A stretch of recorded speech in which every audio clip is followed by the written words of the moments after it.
your overall thoughts about that game? You guys jumped out early and then maintained. Well, you know, we're going to come out and get a good start today.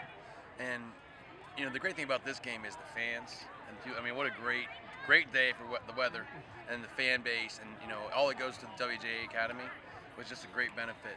5th through 8th graders. And you saw them out here for the game with their jerseys on. And they're excited. And our kids are really ready to play today. You know, I think last year was tough. You know, losing the prep. They did a great job last year. We came out today and, you know, and wanted to, you know, set the tone early. And, you know, things went our way. I mean, Georgetown Prep is very well coached. You know, athletically, you know, we have some better athletes. And, you know, they just play really hard. And I got to give them credit. They never stopped playing. They kept going the whole game. What was it like to finally coach a game at a high school field? You guys have been touring colleges for your first couple of games. Well, I'll tell you, you know, even though it was at a high school field, I mean, it still was a great venue. I mean, we've had 4 unbelievable venues.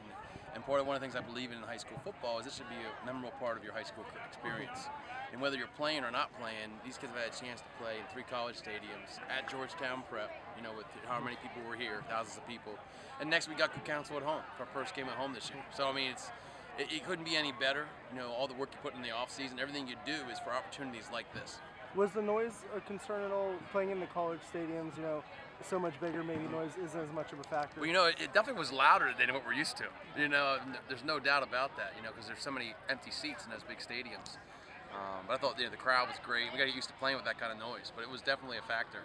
You guys made a switch at quarterback for today. How do you assess your guys? They're both great players. You know, Connor and Ennis played really well the first 3 games. Chris played really well today. I mean, the hard part for us is, you know, who is the starter? They both deserve to start.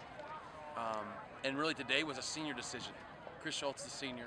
He deserved a chance. It wasn't a knock on Connor over last week. It was more, Chris is a senior. We want to give him a chance. So as a head coach and a staff, we said we want to give Chris his chance. Let him have a start.